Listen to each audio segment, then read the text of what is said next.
بسم اللہ الرحمن الرحیم نحمدہ ونصلی علی رسولہ الکریم اما بعد فاعوذ باللہ السمیع العلیم من الشیطان الرجیم بسم اللہ الرحمن الرحیم قال اللہ تبارک وتعالی فی کتاب الکریم ان اللہ وملائکتہ یصلون علی النبی یا ایہا الذین آمنوا صلوا علیہ وسلموا تسلیما اللہم صلی علی محمد وعلی آل محمد کما صلیت علی ابراہیم وعلی آل ابراہیم انک حمید مجید اللہم بارک علی محمد وعلی آل محمد کما بارکت علی ابراہیم وعلی آل ابراہیم انک حمید مجید ربنا آتنا فی الدنیا حسنۃ وفی الآخرۃ حسنۃ وقنا عذاب النار رب اشرح لی صدری ویسر لی امری واحلل عقدۃ من لسانی یفقہوا قولی۔ عزیز بزرگوں اور دوستو، اللہ کے نبی جناب محمد الرسول اللہ صلی اللہ علیہ وسلم نے ارشاد فرمایا کہ جس کو میری ایک بات بھی یاد ہو، جس کو میری ایک بات بھی آتی ہو، جو شخص میری ایک بات سے بھی واقف ہو، اس کو چاہیے کہ اس بات کو وہ دوسروں تک پہنچائے۔ یہاں میں ایک غلط فہمی کا ازالہ کرنے کے لیے جو عام لوگوں کے اندر پھیلی ہوئی ہے، یہ ویڈیو میں آپ کے سامنے پیش کر رہا ہوں۔ اس لیے آپ سے عرض ہے کہ اس ویڈیو کو پورا دیکھیں آخر تک، کیونکہ آدھی ادھوری بات جو ہوتی ہے وہ بہت زیادہ خطرناک ہوتی ہے اور اس کے اندر بڑے بڑے بگاڑ پیدا ہو جاتے ہیں، اور جب پوری بات آدمی سنتا ہے تو اس کی پھر سمجھ میں بھی آتی ہے۔ اگر کسی کو اس میں سوال بھی ہو جائے تو میں کوشش یہ کروں گا اسی ویڈیو کے اندر آپ کو اس کا جواب بھی دے دوں گا، اور اگر اس ویڈیو میں کسی وجہ سے جواب آپ تک نہ پہنچ سکے تو آپ اس کو میرے پاس لکھ کر کے بھیج سکتے ہیں۔ لیکن عزیز دوستو، ویڈیو پوری دیکھنے کی کوشش کریں، کیونکہ جب ہم پوری بات سنیں گے تبھی بات سمجھ میں آ سکتی ہے۔ میں نے آپ کو ایک مختصر حدیث بتا دی ہے جو بخاری شریف کے اندر موجود ہے، اور ممکن ہے کہ یہ مسلم شریف کے اندر بھی موجود ہو۔ حالانکہ میں نے یہ پوری حدیث آپ کے سامنے پیش نہیں کی ہے، البتہ اس کے آگے جو میں حدیث پیش کرنے جا رہا ہوں وہ انشاءاللہ پوری اور مفصل ہوگی۔ میں آپ کو بتاتا ہوں، حضرت ابو ہریرہ رضی اللہ عنہ جو نبی اکرم صلی اللہ علیہ وسلم کے بہت ہی قریبی اور بہت ہی پاس رہنے والے صحابی ہیں، یہ حضرت ابو ہریرہ رضی اللہ عنہ وہ صحابی ہیں اللہ کے رسول صلی اللہ علیہ وسلم کے جن سے سب سے زیادہ احادیث جن کے ذریعے سب سے زیادہ احادیث ہم تک پہنچی ہیں، یہ وہ صحابی ہیں۔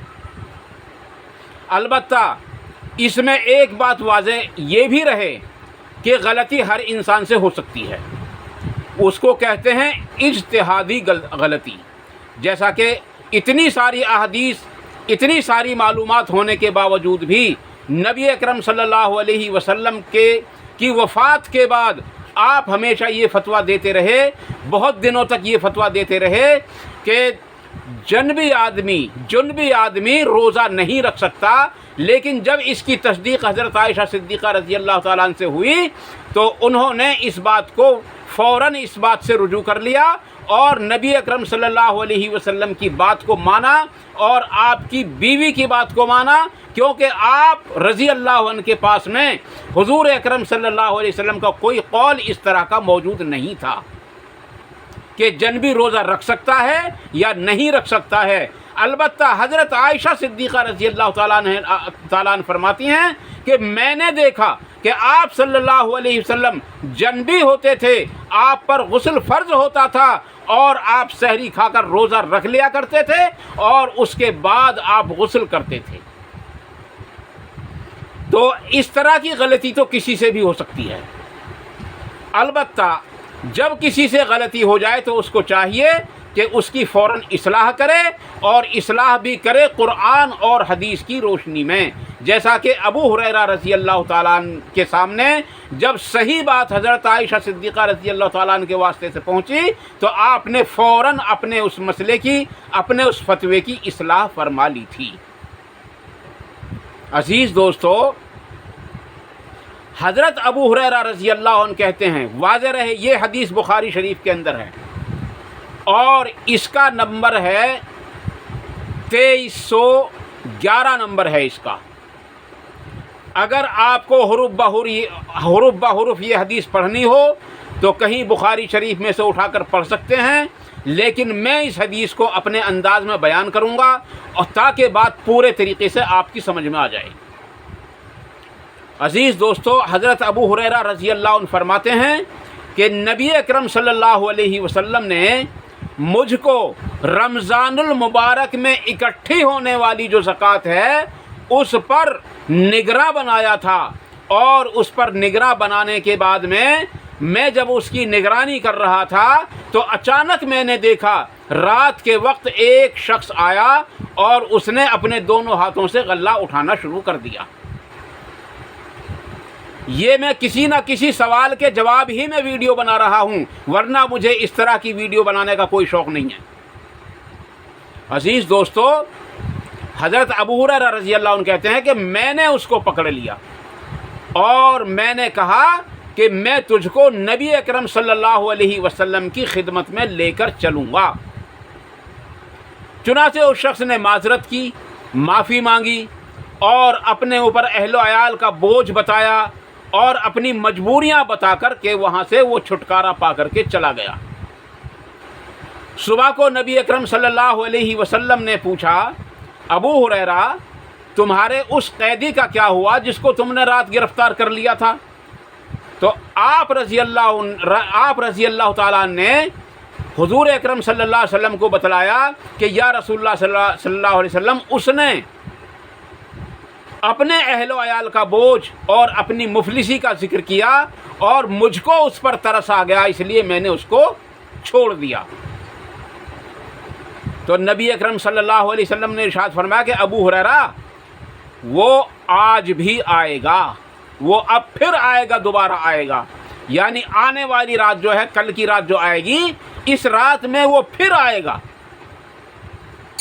عزیز دوستو، واضح رہے کہ جب وقت کا پیغمبر کسی چیز کی پیشنگوئی کر دے تو اس میں کوئی شک و شبے والی بات نہیں ہوتی، واضح رہے۔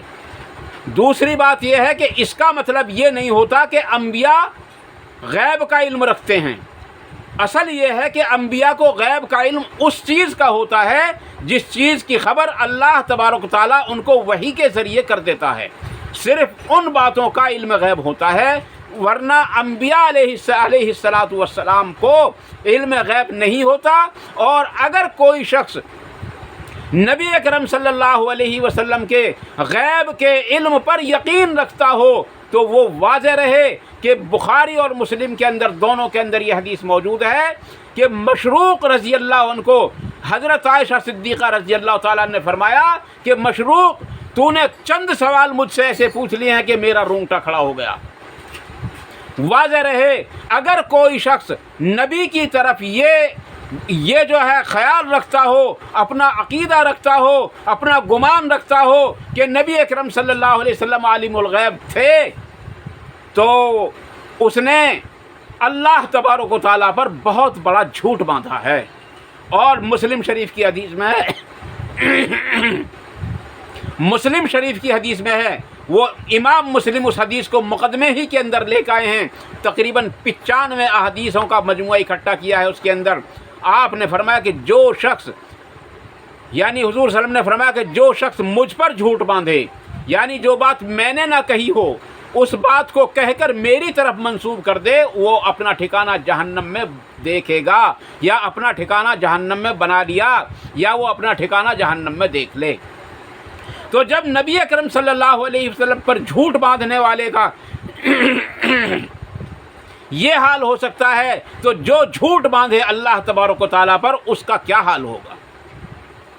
عزیز دوستو، آپ صلی اللہ علیہ وسلم کو کسی نہ کسی ذریعے سے پتہ چلا اور ابو ہریرہ رضی اللہ عنہ کو بتا دیا کہ وہ پھر آئے گا۔ چنانچہ حضرت ابو ہریرہ کہتے ہیں کہ میں جاگتا رہا اور تاک میں رہا کہ وہ کس وقت آئے گا، یہاں تک کہ نبی اکرم صلی اللہ علیہ وسلم کی بات سچ ثابت ہوئی اور وہ آیا اور اس نے چپکے سے غلہ اٹھا کر بھرنا شروع کر دیا۔ چنانچہ حضرت ابو ہریرہ کہتے ہیں کہ میں نے پھر اسے گرفتار کر لیا اور کہا کہ اب میں تجھے ضرور رسول اللہ صلی اللہ علیہ وسلم کی خدمت میں لے کر چلوں گا، اب تجھے ہرگز نہ چھوڑوں گا۔ چنانچہ اس نے پھر معافیاں مانگی اور پھر آپ سے معذرت کی اور آئندہ نہ آنے کا عہد کیا۔ اب آپ اندازہ لگا چکے ہوں گے کہ وہ کون شخص ہوگا جو ہمیشہ جو مطلب پہلی بار جھوٹ بول گیا اور دوبارہ بھی ایسے ہی وعدے کر رہا ہے۔ عزیز دوستو، جھوٹ بولنے والا شیطان ہی ہوتا ہے۔ ایک حدیث مجھ کو سند مجھے میرے ذہن میں نہیں ہے، ایک حدیث میں نے وہ خود پڑھی ہے۔ نبی اکرم صلی اللہ علیہ وسلم نے ارشاد فرمایا کہ جھوٹ بولنے والا مسلمان نہیں ہوتا۔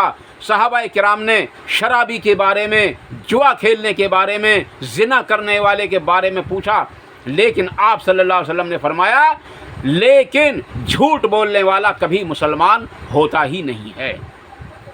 عزیز دوستو، اس نے پھر معافیاں مانگی اور پھر حضرت ابو ہریرہ رضی اللہ عنہ سے معذرت کی اور اپنے اہل و عیال کا بوجھ بتایا اور اپنی کمزوریاں بتائیں، جبکہ اس کے پاس کوئی کمزوری نہیں تھی۔ عزیز دوستو، حضرت ابو ہریرہ کہتے ہیں کہ مجھے اس پر پھر ترس آ گیا اور میں نے اس کو دوبارہ بھی چھوڑ دیا۔ آپ صلی اللہ علیہ وسلم نے گزشتہ روز کی طرح پھر حضرت ابو ہریرہ سے معلوم کیا، ابو ہریرہ رات کے اس قیدی کا کیا ہوا؟ تو ابو ہریرہ نے پھر وہ بات دہرائی، یا رسول اللہ صلی اللہ علیہ وسلم، اس نے مجھ سے معذرت کی اور اس نے مجھ سے آئندہ نہ آنے کا عہد بھی کیا، جیسا کہ پہلے بھی کیا تھا، لیکن اس نے جھوٹ بولا اور اس نے اہل و عیال کا بوجھ بتا کر مجھ سے معذرت کر لی۔ مجھے اس پر ترس آ گیا، میں نے اس کو چھوڑ دیا۔ نبی اکرم صلی اللہ علیہ وسلم نے ارشاد فرمایا کہ ابو ہریرہ وہ پھر آئے گا۔ چنانچہ تیسری رات پھر وہ آیا۔ حضرت ابو ہریرہ رضی اللہ عنہ، کیونکہ تیسری بار میں گناہ جو ہوتا ہے وہ معافی کے قابل نہیں ہوتا۔ پہلی بات میں چلو غلطی سے ہوگا، دوسری بار بھی چلو کر بیٹھا کسی وجہ سے، لیکن تیسری بار جب وہ کرے اور پھر اس پر معافی مانگے تو وہ اس کی معافی معتبر نہیں ہوتی۔ اس لیے عزیز دوستو، واضح رہے کہ گناہوں سے ہر حال میں بچیں اور گناہ نہ کریں۔ الغرض اگر کسی وجہ سے گناہ ہو جائے تو فوراً توبہ کرنے کی کوشش کریں، بلکہ فوراً توبہ کریں، اس میں دیر نہ کریں۔ نماز کا وقت ہو جائے تو اس میں دیر نہ کریں، فوراً پڑھیں۔ گناہ ہو جائے تو اس میں دیر نہ کریں، فوراً توبہ کریں۔ بے نکاحی عورت، مرد یا مرد، اس کے جوڑ کا اگر کوئی مل جائے تو فوراً اس کا نکاح کریں، دیر نہ کریں۔ اور قرض کی ادائیگی کی شکلیں جب بن جائیں، جیب میں اور بینکوں میں پیسہ نہ رکھیں، بلکہ فوراً ادا کرنے کی کوشش کریں۔ اس کے سوا ایک چیز اور بھی ہے جو میرے ذہن سے 5 چیزیں میں نے چنی ہیں یہ احادیث کے اندر سے کہ ان میں دیر نہیں کرنی چاہیے۔ عزیز دوستو، لیکن یہ وہ شخص ہے جو ہمیشہ انسانوں کو پھنساتا ہے، اور اللہ تبارک و تعالیٰ نے قرآن کریم کے اندر اس کو کئی مقامات پر کھلا ہوا دشمن قرار دیا ہے، اور وہ ہے شیطان۔ اور نبی اکرم صلی اللہ علیہ وسلم آخری بار میں حضرت ابو ہریرہ رضی اللہ عنہ کو بتا بھی دیں گے کہ وہ شیطان تھا۔ چنانچہ ابو ہریرہ نے اس کو پکڑ لیا، اس نے پھر معافیاں مانگنی شروع کی، لیکن ابو ہریرہ رضی اللہ عنہ نے اس کو معاف نہ کرنے کا پکا ارادہ کر لیا تھا۔ تو شیطان نے پھر ایک نیا طریقہ تلاش کیا، کیونکہ جب سچ نہیں چلتا، جب جھوٹ نہیں چل پاتا تو آدمی سچ بولنے پر مجبور ہو جاتا ہے، اور کہا ابو ہریرہ اگر تو مجھے چھوڑ دے تو میں تجھے ایک ایسی چیز بتا کر کے جاؤں گا کہ جب تو اس کو پڑھے گا تو اللہ تعالیٰ پوری رات کے لیے تیری حفاظت کے لیے ایک فرشتے کو مقرر کر دے گا۔ اب ابو ہریرہ رضی اللہ عنہ نے پوچھا کہ وہ کیا چیز ہے کہ پہلے چھوڑو، چنانچہ آپ نے چھوڑا اور اس نے بتایا کہ وہ ہے آیت الکرسی۔ جو شخص اس کو پڑھے گا شیطان اس کے پاس نہیں جائے گا اور ناگہانی آفت بھی اس پر نہیں آئے گی۔ اس کے علاوہ وہ پوری رات ہر برائی سے محفوظ رہے گا۔ جا، میں نے تجھے ایک ایسا وظیفہ بتا دیا ہے۔ چنانچہ صبح ہوئی، نبی اکرم صلی اللہ علیہ وسلم کی خدمت میں ابو ہریرہ رضی اللہ عنہ پہنچے۔ نبی اکرم صلی اللہ علیہ وسلم نے ابو ہریرہ سے معلوم کیا کہ ابو ہریرہ آج بتاؤ تمہارے اس قیدی کا کیا ہوا۔ آپ صلی اللہ علیہ وسلم نے پورا واقعہ جو رات گزرا تھا اس کو دہرا دیا۔ نبی اکرم صلی اللہ علیہ وسلم نے ارشاد فرمایا کہ اب وہ نہیں آئے گا، اب وہ نہیں آئے گا۔ اور ابو ہریرہ تمہیں پتہ ہے کہ تمہارا 3 دن سے کس سے واسطہ پڑ رہا تھا؟ پوچھا یا رسول اللہ بتائیے وہ کون تھا؟ آپ صلی اللہ علیہ وسلم نے ارشاد فرمایا کہ وہ شیطان تھا۔ وہ تھا تو شیطان، لیکن تجھ کو جو وظیفہ بتا گیا، تجھ کو جو دعا بتا گیا وہ بالکل سچ اور بالکل اچھی بتا کر کے گیا ہے۔ عزیز دوستو، اس حدیث سے ہم سب کو یہ پتہ چلتا ہے، پہلی بات ہم سب کو اس حدیث سے یہ پتہ چلا جو شخص آیت الکرسی کو پڑھتا ہے اس پر شیطانی اثرات اور کسی بھی طرح کا کوئی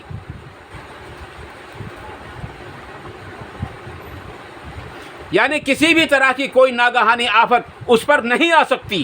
اس حدیث سے یہ پتہ چلا اور نبی اکرم صلی اللہ علیہ وسلم نے اس کی تصدیق کر دی۔ دوسری بات یہ پتہ چل گیا کہ جو شخص دین کی بات بتا رہا، جو شخص قرآن اور حدیث کی بات بتلا رہا، اس کو کسی ڈگری کی ضرورت نہیں ہے، کیونکہ نبی اکرم صلی اللہ علیہ وسلم نے ایک شیطان کی بات پر مہر لگا کر کے بتا دیا کہ اگر کوئی بات قرآن اور حدیث کے بالکل موافق ہے اور بالکل ان پڑھ آدمی بھی بتلا رہا ہے، اور نبی اکرم صلی اللہ علیہ وسلم کی جو ایک اور حدیث کا چھوٹا سا مفہوم میں نے آپ کے سامنے پیش کر دیا، وہ کیا تھا کہ جو ایک بات بھی میری تم کو معلوم ہو اس کو دوسروں تک پہنچا دیں۔ عزیز دوستو، یہاں پتہ چلا کوئی ڈگری نہیں، کوئی سند نہیں۔ سند اگر ہے تو نبی اکرم صلی اللہ علیہ وسلم کی ہے، سند اگر ہے تو قرآن کریم کی ہے، سند اگر ہے تو صرف احادیث صحیحہ کی ہے، اور کوئی سند نہیں،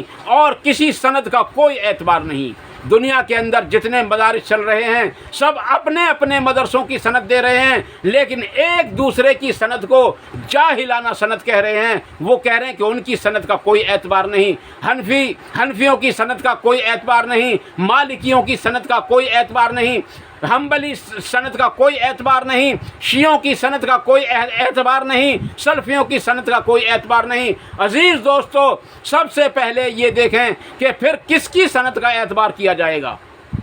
صرف سند کا اعتبار کیا جائے گا، وہ شرط یہ ہے چاہے وہ قرآن کریم کے موافق ہو یا قرآن کریم کے مخالف ہو، صرف یہ بات دیکھی جائے گی، سند کا اعتبار اس کا ہوگا جو اپنے فرقے کی ہو۔ عزیز دوستو، یاد رکھو، فرقہ واریت سے نکلو۔ اگر فرقہ واریت میں گھسے رہو گے تو گمراہی کی طرف جا رہے ہو، اور اگر فرقہ واریت سے نکل جاؤ گے تو گمراہی سے بچ سکتے ہو۔ عزیز دوستو، یاد رکھو، ہمیں جو اختلاف ہے صرف اس بات سے ہے کہ لوگ صحیح احادیث پر نہ عمل کرتے ہیں اور صحیح احادیث پر نہ لوگوں کو عمل کرنے دیتے ہیں۔ ہاں، سند کوئی نہیں۔ سند اگر ہے تو اللہ کی کتاب کی سند ہے۔ جب کوئی بات بتا رہا ہو تو واضح رہے، معلوم کرو کہ یہ کیا کتاب اللہ میں کہیں لکھا ہوا ہے، کس جگہ ہے، کیا کتاب اللہ کے اندر موجود ہے یا نہیں ہے۔ اگر وہاں نہیں ہے تو احادیث صحیحہ کے اندر موجود ہے یا نہیں ہے۔ عزیز دوستو، اصل سند صرف یہ ہے تو صرف یہ ہے کہ ہم یہ دیکھیں کہ ہم جو بات بتا رہے ہیں، ہم جو بات کر رہے ہیں، ہم جو بات سن رہے ہیں، ہم جو بات سنا رہے ہیں، ہم جو بات لوگوں تک پہنچا رہے ہیں، جو بات لوگوں تک پہنچ رہی ہے، کیا یہ قرآن اور حدیث کے موافق ہے؟ کیا یہ قرآن اور حدیث کے مخالف تو نہیں ہے؟ ہمیں صرف یہ دیکھنا ہے۔ اگر وہ موافق ہے، پوری دنیا کے ائمہ ایک طرف، پوری دنیا کے عالم ایک طرف، اور پوری دنیا کے پیر ایک طرف، پوری دنیا کے فقیر ایک طرف، اور پوری دنیا کے تمام تر جاننے اور سیکھنے والے ایک طرف، اور میرے نبی صلی اللہ علیہ وسلم پر جو نازل کردہ قرآن ہے اللہ کی طرف سے، اس کی ایک آیت ایک طرف، اللہ کے نبی صلی اللہ علیہ وسلم کی جو بات زبان سے نکلی ہوئی ہے وہ ایک طرف ہے۔ ہم کو اس میں کوئی کمپرومائز نہیں کرنا۔ جب ہمیں اللہ تبارک تعالیٰ کا حکم مل گیا اور اس کا پتہ بھی چل گیا کہ یہ آیت منسوخ بھی نہیں ہے، تو کسی کی کوئی بات نہیں ماننی۔ اگر ماننی ہے تو قرآن کی ماننی ہے۔ یہی ہمارا مذہب ہے اور یہی ہمارا مسلک ہے۔ لا الہ الا اللہ، اس سے مراد پورا قرآن ہے، اور محمد الرسول اللہ، اس سے مراد پوری احادیث ہیں، اور وہ احادیث ہیں جو احادیث صحیحہ ہیں۔ گھڑی ہوئی حدیثیں بھی بہت ساری ہیں۔ عزیز دوستو، اس لیے ہم سب کو چاہیے کہ ہم قرآن کریم کو خود پڑھیں، اور جو ہے احادیث صحیحہ کو خود پڑھیں اور اس پر عمل کرنے کی کوشش کریں۔ اسی میں ہماری کامیابی ہے۔ اگر ہم نے آج کسی سے مسئلہ پوچھا، کل کو کسی اور سے مسئلہ پوچھا، اس کے اندر اختلاف نکلے گا، عزیز دوستو پھر کیا کرو گے؟ یاد رہے کہ قرآن کریم میں اور احادیث رسول میں کوئی اختلاف نہیں ہے۔ ہاں، اگر کوئی ضعیف حدیث گھڑ کر لے آئے تو وہ بات ایک دوسری ہے۔ اس لیے عزیز دوستو، ہمیں قرآن اور حدیث کو مضبوطی کے ساتھ پکڑنا ہے، اور ہمیں جو ہے اس کے سوا کسی اور چیز کو مضبوطی کے ساتھ نہیں پکڑنا۔ ہمارے سامنے جب قرآن کریم کی آیت واضح ہو اور احادیث رسول کی آیت واضح ہو، تو ہمارے نزدیک کوئی امام اعظم ابو حنیفہ نہیں، بلکہ امام اعظم محمد الرسول اللہ ہیں۔ پھر اس کے مقابلے میں کوئی امام احمد بن حنبل بڑا امام نہیں، شافعی کوئی بڑا امام نہیں، مالکی کوئی بڑا امام نہیں، بلکہ اگر امام ہیں تو میرے نبی جناب محمد الرسول اللہ صلی اللہ علیہ وسلم ہیں۔ حضرت ایک جو ہے امام ہیں، نام میرے ذہن سے نہیں، شاید امام مالک ہیں رحمۃ اللہ علیہ۔ آپ صلی اللہ علیہ وسلم کی قبر کے پاس کھڑے ہو کر فرمایا کرتے تھے کہ دنیا میں کوئی آدمی ایسا نہیں جس کی بات سے اختلاف نہ ہو سوائے اس صاحب قبر کے، اور فرماتے دنیا میں کوئی آدمی ایسا نہ ہو جس کی ہر بات مقبول ہو سوائے اس صاحب قبر کے۔ اور اگر قرآن کریم کی آیات اور احادیث صحیحہ ہمارے سامنے موجود ہوں، اور پھر بھی ہم ان کو ٹھکرا کر، ان کو چھوڑ کر اپنے اماموں کی تقلید پر لگے رہیں گے، انہی کے آس پاس گھومتے رہیں گے، انہی کا طواف کرتے رہیں گے، تو ان کے لیے سورہ توبہ آیت نمبر 31 جو ہے وہ گفٹ ہے، کہ اللہ تعالیٰ فرماتا ہے کہ ان لوگوں نے اپنے اماموں، اپنے صوفیوں، اپنے رہنماؤں، اپنے عالموں اور اپنے فقیروں کو، اپنے پیروں کو اب جو ہے معبود بنا لیا تھا۔ کسی نے عرض کیا رسول اللہ صلی اللہ علیہ وسلم، ہم نے کئی مذہب اختیار کیے، آتش پرست ہم رہے، اور بھی کئی مذہب جو ہے ہم نے اختیار کیے، لیکن ہم نے کبھی اپنے بزرگوں کی پوجا نہیں کی۔ یہ ہے حضرت عدی ابن حاتم رضی اللہ عنہ، کہ عیسائیت بھی دیکھی، یہودیت بھی دیکھی، اور دوسرے مذاہب بھی دیکھے، لیکن کسی کو ہم نے نہیں دیکھا کہ انہوں نے اپنے رب کو چھوڑ کر اپنے اماموں کو، اپنے بڑوں کو، بزرگوں کو معبود ٹھہرا لیا ہو۔ تو آپ صلی اللہ علیہ وسلم نے فرمایا جو چیز اللہ نے حرام قرار دے دی ہو، جو چیز اس کے رسول نے حرام قرار دے دی ہو، اور تمہارے بزرگوں نے اس کو حلال کہہ دیا ہو، تو کیا تم نے اس کو حلال نہیں مانا؟ اور جس چیز کو اللہ تبارک تعالیٰ نے حلال قرار دیا ہو اور تمہارے بزرگوں نے اس کو حرام قرار دے دیا ہو تو کیا تم نے اس کو حرام نہیں مانا؟ عرض کی یا رسول اللہ صلی اللہ علیہ وسلم ایسا تو ہے، ایسا ہوتا تھا۔ تو آپ نے فرمایا کہ یہی ہے وہ وجہ جس کے بارے میں اللہ تعالیٰ نے فرمایا کہ انہوں نے اپنے بزرگوں کو اپنا معبود ٹھہرا لیا تھا، اسی کا نام ہے عزیز دوستو۔ اس لیے ہم سب فرقہ واریت سے بچیں۔ یاد رہے دین میں کوئی فرقہ واریت نہیں ہے، دین کے اندر کوئی فرقہ واریت نہیں ہے۔ جب اس سے ہٹ جاتے ہیں جب فرقہ واریت آتی ہے، دین سے ہٹنے کے بعد فرقہ واریت آتی ہے۔ اس لیے عزیز دوستو فرقہ واریت سے نکلنے کی مکمل کوشش کریں اور اپنے آپ کو قرآن اور حدیث کے مقابلے میں کسی اور چیز کو نہ ماننے کے لیے تیار کر لیں۔ ہر بات مانیں قرآن کی، ہر بات مانیں احادیث رسول کی صلی اللہ علیہ وسلم۔ اس لیے عزیز دوستو نبی اکرم صلی اللہ علیہ وسلم کی جو آخری وصیت تھی، جو حج الوداع کے موقع پر فرمائی کہ میں تمہاری ہدایت کے لیے 2 چیز چھوڑ کر کے جا رہا ہوں، یہ بخاری مسلم دونوں کے اندر حدیث موجود ہے۔ آپ صلی اللہ علیہ وسلم نے فرمایا کہ میں تمہاری ہدایت کے لیے صرف 2 چیزیں چھوڑ کر کے جا رہا ہوں، ایک اللہ کی کتاب، ایک اللہ کی کتاب، یہ ہے وہ اللہ کی لٹکتی ہوئی رسی کہ اگر تم اس کو مضبوط پکڑ لو گے تو کبھی بھٹکو گے نہیں۔ اور دوسری چیز آپ نے فرمایا کہ دوسری چیز ہے کیا؟ احادیث رسول، میری سنت، اور تیسری کوئی چیز نہیں بتلائی۔ اور ایک واقعے پر ایک گاؤں کے پاس آپ صلی اللہ علیہ وسلم نے جو آخری خطبہ دیا تھا، ایک گاؤں کے اندر مدینے سے کچھ دوری کے فاصلے پر، اس میں ایک اللہ کی کتاب اور اپنے اہل بیت کی طرف آپ صلی اللہ علیہ وسلم نے اشارہ کیا کہ ان کا خیال رکھنا، ان کا خیال رکھنا، ان کا خیال رکھنا۔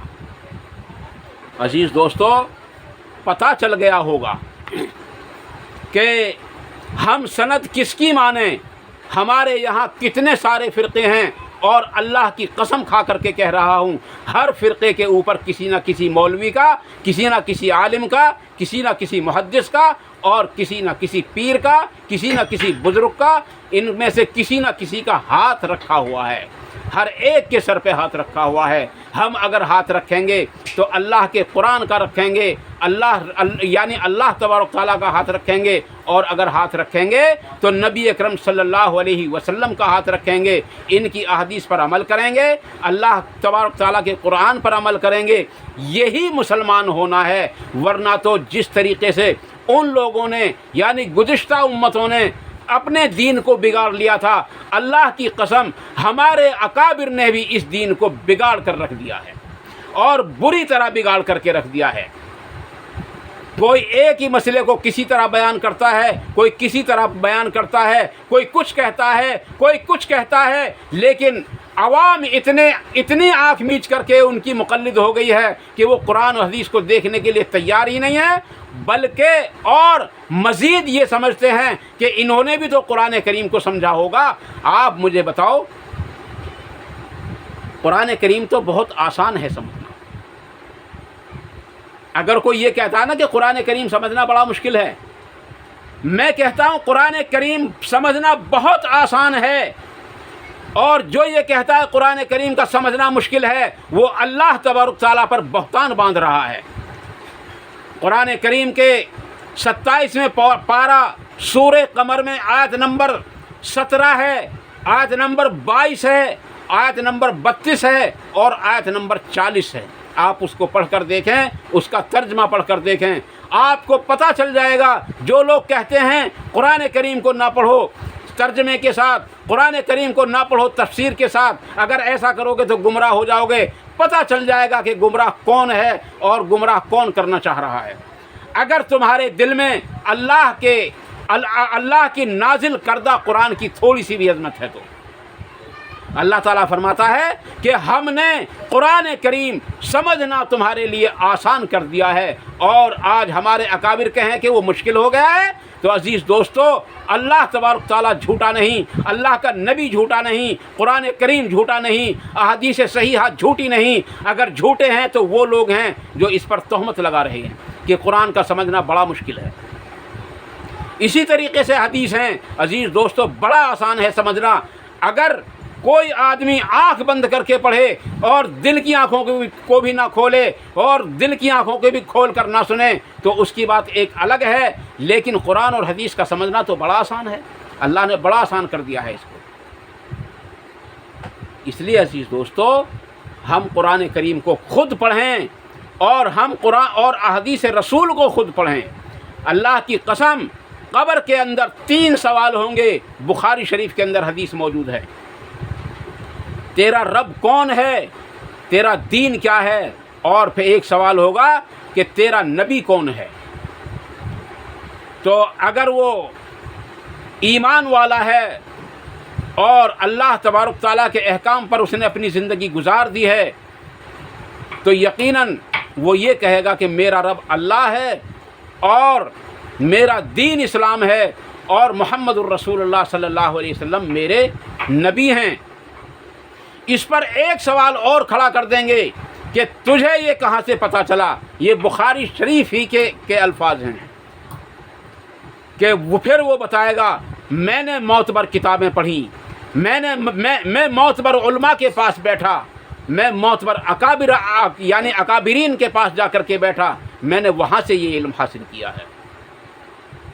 اور اگر انہوں نے سوال کیا اور سوال کے جواب میں صرف یہی کہا کہ مجھے پتہ نہیں ہے، تو ایک چوتھا سوال پھر کھڑا ہو جائے گا، تو نے خود کیوں نہیں پڑھا، خود اچھے اکابر کے پاس کیوں نہیں بیٹھا، خود کتابوں کا مطالعہ کیوں نہیں کیا، اگر پڑھا لکھا نہیں تھا تو ان لوگوں کے پاس کیوں نہیں بیٹھا جو دلیل قرآن اور حدیث سے دیتے ہوں۔ عزیز دوستو، پھر اس کا کوئی جواب نہیں ہوگا اس کے پاس، اور جب نہیں ہوگا وہاں سے اس پر مار پڑنا شروع ہو جائے گی۔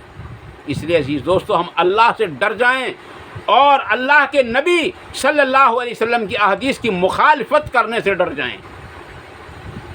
ہم سب کو چاہیے کہ ہم اللہ تبارک تعالیٰ کو اس طریقے سے مانیں اور جس طریقے سے اللہ تبارک تعالیٰ چاہتا ہے، اور اس کے نبی کو اسی طریقے سے مانیں جس طریقے سے اللہ تعالیٰ چاہتا ہے، کیونکہ شیطان جو ہے وہ ہمارا کھلا ہوا دشمن ہے۔ اللہ تبارک تعالیٰ نے قرآن کریم کے اندر اور نبی اکرم صلی اللہ علیہ وسلم نے احادیث کے اندر کہیں بھی یہ نہیں بتایا کہ اللہ کو چھوڑ کر، اس کے رسول کو چھوڑ کر اپنے اماموں کی تقلید کرنا شروع کر دو، اپنے بزرگوں کی تقلید کرنا شروع کر دو۔ کہیں نہیں فرمایا یا ایھا الذین آمنوا، یا ایھا الذین آمنوا ادخلوا فی السلم کافہ۔ عزیز دوستو، یاد رکھو اللہ تبارک تعالیٰ نے فرمایا اے ایمان والو، ایمان کے اندر داخل ہو جاؤ ایسے پورے کے پورے، اور پھر فرمایا اس کے بعد پھر فرمایا کہ تم اللہ کی اطاعت کرو اور اس کے رسول صلی اللہ علیہ وسلم کی اطاعت کرو۔ یہاں کسی بزرگ کا، کسی کا کوئی ذکر نہیں ہے، بلکہ ڈائریکٹ اللہ اور اس کے رسول کا حکم ہے کہ تم اطاعت کرو اللہ کی اور اس کے رسول کی۔ یا ایھا الذین آمنوا ادخلوا فی السلم کافہ ولا تتبعوا خطوات الشیطان انہ لکم عدو مبین، کہ تم ایمان کے اندر داخل ہو جاؤ اور ہرگز اطاعت نہ کرو شیطان کی، ہرگز اطاعت نہ کرو شیطان کی، کیونکہ وہ کھلا ہوا دشمن ہے۔ وہ پچھلی بات میں وہ ترجمہ غلط کر گیا تھا میں کسی وجہ سے۔ عزیز دوستو، اس کے علاوہ اللہ تبارک تعالیٰ نے قرآن کریم کے اندر کئی مقام پر فرمایا اطیعوا اللہ و اطیعوا الرسول، اطیعوا اللہ و اطیعوا الرسول، اطیعوا اللہ و اطیعوا الرسول۔ یہی اسی چیز کی رٹ لگائی ہے قرآن کریم نے، بار بار فرمایا ہے، لیکن آج ہم نے اللہ کی اطاعت چھوڑ دی اور ہم کہتے ہیں کہ اگر اللہ کے قرآن کی کوئی آیت اگر احادیث صحیحہ میں سے کوئی حدیث ہمارے امام کے قول سے ٹکرا جائے تو اس آیت کو اور اس حدیث کو منسوخ سمجھ لو۔ عزیز دوستو، ہمارے اور آپ کے کہنے سے منسوخ نہیں ہوتی، نہ ہمارے ائمہ کے کہنے سے منسوخ ہو سکتی، بلکہ ہم یہ تو کہہ سکتے ہیں کہ ائمہ سے کسی وجہ سے غلطی ہو گئی ہو تو انہوں نے تو خود فرمایا کہ اگر ہماری ایک بات، ایک مسئلہ بھی قرآن و حدیث سے ٹکرا جائے تو ہماری بات کو دیوار پر دے مارو اور قرآن اور حدیث کو پکڑ لو اور سمجھ لو کہ یہی ہمارا بھی مسلک ہے، یہی ہمارا بھی مذہب ہے۔ تو پتہ چل گیا، انجانے میں تو کوئی کچھ بھی کر سکتا ہے، لیکن جب اس کو پتہ ہو جائے، جب اس کو معلومات ہو جائے تو عزیز دوستو اللہ اور اس کے رسول کی اطاعت ہی فرض ہو جاتی ہے۔ اطیعوا اللہ و اطیعوا الرسول، اللہ تبارک تعالیٰ نے خود فرمایا۔ اللہ تعالیٰ مجھے اور آپ کو ان مختصر سی باتوں پر عمل کرنے کی توفیق عطا فرما دے، اور اگر جذبات میں کوئی بات غلط نکل گئی ہے میری زبان سے تو اللہ تعالیٰ اسے معاف فرمائے، اور صحیح بات جو نکلی ان پر عمل کرنا بھی آسان فرمائے، ان پر عمل کرنے کے موقع بھی عطا فرمائے، اور ان پر عمل کرنے کی توفیق بھی عطا فرمائے۔ اور واضح رہے، کسی بھی بات پر، کسی بھی کام کے اندر اگر قرآن کی آیت موجود ہے اور احادیث رسول موجود ہے تو ہم کسی کی نہ مانیں بلکہ اللہ اور اس کے رسول کی مانیں، اسی میں ہماری بھلائی ہے۔ اللہ تعالیٰ عمل کی توفیق عطا فرمائے۔ وآخر دعوانا ان الحمد للہ رب العالمین، سبحان ربک رب العزۃ عما یصفون وسلام علی المرسلین والحمد للہ رب العالمین برحمتک یا ارحم الراحمین، والسلام علیکم ورحمۃ اللہ تبارک و تعالی وبرکاتہ۔